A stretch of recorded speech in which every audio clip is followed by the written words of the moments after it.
Let's kick things off with the coronavirus pandemic. It's the reason you were able to watch Croods 2 on opening day in your bathtub. And now there's actually some good pandemic news for a change, people. Cases in the US are dropping steeply for the first time ever. And the Biden administration is purchasing 200 million more vaccine doses and plans to have the entire country vaccinated by the end of summer, which is so exciting. It means I'll be vaccinated just in time for apple picking. Partying at like the coolest orchards. Clubs. I go to the clubs, you know, I don't pick apples. And while there are still problems distributing the vaccine, some medical providers are getting creative to make sure that not a single dose goes to waste.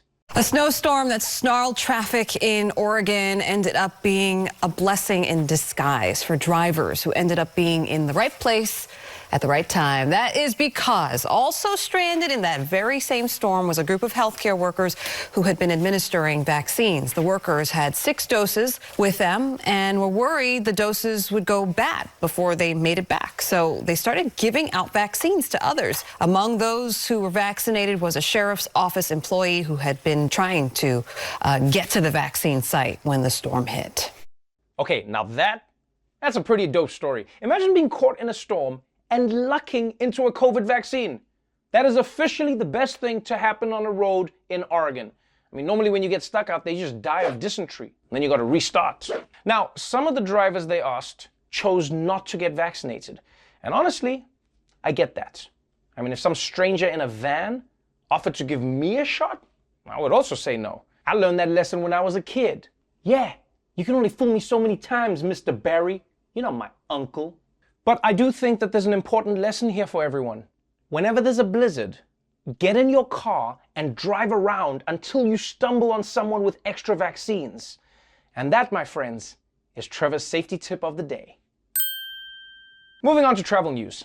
If you're already planning your first post-pandemic vacation, maybe you've been thinking about a flight to Paris, to visit the museums, or a trip to New York to see Broadway, or a trip to Narnia because you don't know that that's not a real place. Well, for some real adventure seekers, they're planning a way more unique getaway. And 3 very rich men will make up the first crew of private citizens to blast off to the International Space Station. It will cost each of them $55 million to fly on a SpaceX rocket and spend 8 days on the orbiting lab next year. The men were introduced yesterday. They are 70-year-old real estate entrepreneur Larry Connor of Ohio. He will be the second oldest person to fly in space. The chief executive of a Canadian investment firm, Mark Patty, will also be part of the crew, as will Israeli businessman Eitan Stiba. They will be led by a former NASA astronaut. Wow, $55 million for an 8-day vacation.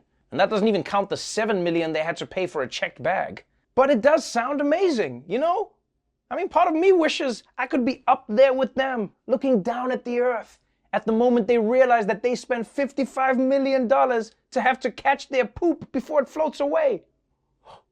Another question I have is, have these people never watched movies in space? Something always goes wrong. And when it does, I don't know if it's going to help to have a real estate entrepreneur on board.